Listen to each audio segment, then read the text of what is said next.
आज की हमारी वर्कशीट है वर्कशीट नंबर 52 और ये क्लास 10 हिंदी की वर्कशीट है जिसमें हम लोग लखनवी अंदाज की पुनरावृत्ति करेंगे। तो चलिए शुरू करते हैं आज की वर्कशीट। लेकिन शुरू करने से पहले मैं आपको एक बार पुनः याद दिला दूं कि आप में से बहुत लोगों ने अभी तक हमारे चैनल को सब्सक्राइब नहीं किया है। तो सबसे पहले आप चैनल को सब्सक्राइब करें और उसके बाद बेल आइकन के बटन को ज़रूर दबाएँ। तो चलिए आज की वर्कशीट देखते हैं। आज की वर्कशीट में हमें लखनवी अंदाज जो कि पाठ 12 है और इसका रिवीजन करेंगे। यह क्षितिज भाग 2 किताब से लिया गया है।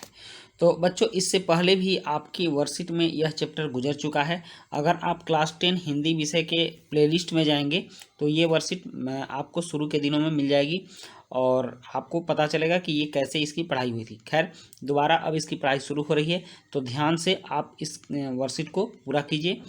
कहा जा रहा है कि निम्नलिखित अंश को ध्यानपूर्वक पढ़िए और पूछे गए प्रश्नों के उत्तर लिखिए। तो चलिए सबसे पहले हम लोग इसका पठन करते हैं और उसके बाद इससे संबंधित उत्तर को लिखेंगे। काव्यांग साहित्य की एक विधा है, प्रकार है, जिसमें हास्य भाव में महत्वपूर्ण बातें कह दी जाती है और सामने वाले या सुनने वाले को बुरा भी नहीं लगता। व्यंग जो है जैसे कहानी में एक कविता होती है, फिर से निबंध होता है और गद्य लिखने में कहानी होती है, निबंध होता है, यात्रा वृतांत होता है, संस्मरण होता है। तो इस तरह से बहुत सारी विधाएं होती हैं। तो व्यंग भी एक विधा है, यह गद्य लेखन की एक विधा है। और व्यंग का मतलब ये होता है कि सामने वाले को जो बातें बतानी है वो बात हम मजाक में उससे कहेंगे और उसको बुरा भी नहीं लगेगा और हम जो कहना चाहेंगे उसके सामने प्रस्तुत भी कर देंगे। इसी को व्यंग कहते हैं। तो इसमें हमें व्यंग पर चर्चा करना है। यह एक व्यंग है और इसके लेखक हैं यशपाल जी, ठीक ना। तो इस व्यंग को हम लोग देखते हैं कि इसमें क्या दिया जा रहा है। कह रहा है कि लखनवी अंदाज पाठ यशपाल जी द्वारा लिखित एक व्यंग है। प्रस्तुत व्यंग पाठ में पतनशील सामंती समाज मतलब जमींदार वर्ग पर कटाक्ष करते हुए लेखक ने कहा है कि ये वर्ग वास्तविकता से बेखबर एक बनावटी जीवन शैली का आदी है। मतलब कि पहले का जो जमींदार वर्ग होता था इनके पास पहले काफ़ी पैसे होते थे, काफ़ी रुपए पैसे होते थे और ये लोग नवाबों की ज़िंदगी जीते थे। लेकिन अब ये पतनशील हो गए हैं, पतनमुख हो गए हैं। अब धीरे धीरे इनके रुआब ख़त्म होते जा रहे हैं। लेकिन फिर भी इनकी जो इनके रहन सहन के जो ढंग हैं उससे अभी भी ऐसा ही लगता है कि ये अपना नवाबीपन अभी भी बरकरार रखे हुए दिखा रहे हैं। तो ये लोग दिखाने के लिए करते हैं। वास्तविकता में अब इनके पास इस तरह की कोई चीज़ रह नहीं गई है, यह लेखक समझाना चाहते हैं। लेखक कहते हैं कि ये वर्ग वास्तविकता से बेखबर एक बनावटी जीवन शैली का आदी है। मतलब कि वास्तविकता क्या है, इनको क्या करना चाहिए, इनको अपने लिए जीविकोपार्जन का सही उपाय करना चाहिए और अच्छी बिजनेस है, नौकरी करके अपनी जीवन शैली को अच्छा बनाना चाहिए। लेकिन फिर भी पैसे की भले तंगी हो लेकिन इनका जो रहन सहन है, इनका जो स्टाइल है यह किसी उच्च वर्ग का प्रतीत होता है। लेखक ने इसे परजीवी संस्कृति कहा है। परजीवी संस्कृति जो दूसरों के लिए जीता हो, ठीक ना, तो उसको परजीवी संस्कृति कहा है। और इस पाठ में लेखक ने लखनऊ के एक नवाब की दिखावटी जिंदगी का वर्णन किया है जो रेलगाड़ी में यात्रा करते हैं, समय बिताने और शौक के लिए खीरा खरीदते हैं और सामने बैठे लेखक से खीरा खाने के लिए पूछते हैं।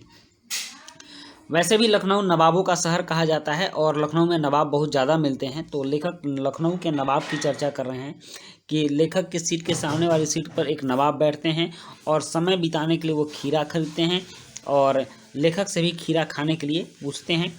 लेखक के मना करने पर उस खीरे को धोते हैं, पोंछते हैं और करीने से काटते हैं। फिर जीरा मिला नमक और मिर्च छिड़कते हैं और पुनः लेखक से लेने का आग्रह करते हैं। मतलब कि वो सारी औपचारिकताएं पूरी करते हैं जो कि एक नवाबी घर में होता है। खीरे को धोना, उसको पोंछना कपड़े से, फिर करीने से स्टाइल में काटना और उसमें आहिस्ते आहिस्ते जीरा और नमक छिड़कना और फिर लेने का आग्रह करना, जैसे किसी राजसी ठाट बाट में होता है ना, हुजूर लिया जाए, तो उस तरह का ये कहते हैं।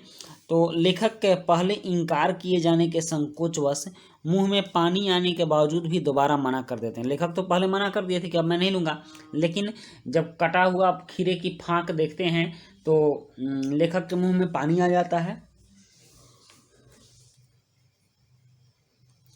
तो इस वजह से मन तो करता है कि अगर मिलता तो ले लेते, लेकिन पहले मना कर चुके थे, तो इस संकोच से उन्होंने दोबारा मना कर दिया। नवाब साहब खीरे के एक एक फांके को उठाकर मुंह के पास ले जाते, नाक से सूंघते और खिड़की से बाहर फेंक देते। अब पता नहीं ये ऐसा क्यों करते, ये नवाबी दिखाते कि शायद ये खीरा उनके खाने लायक नहीं था। तो इसी तरह से ये कहानी अब आगे के वर्कशीट में आगे बढ़ेगी। और उससे पहले कुछ प्रश्न हैं, इन प्रश्नों को देखिए। पहला प्रश्न है कि व्यंग विधा की क्या विशेषता होती है, और दूसरा प्रश्न है परजीवी संस्कृति से लेखक का क्या आशय है, और तीसरा प्रश्न है दिखावे की प्रवृत्ति आप किसे कहेंगे। फिर चौथा प्रश्न है मुंह में पानी आने के बावजूद भी लेखक खीरा लेने से मना क्यों कर देते हैं। और पांचवा प्रश्न है एक गतिविधि है, यदि आप लेखक की जगह होते तो क्या करते, अपनी कल्पना से लिखिए। तो चलिए इन प्रश्नों के उत्तर लिखते हैं।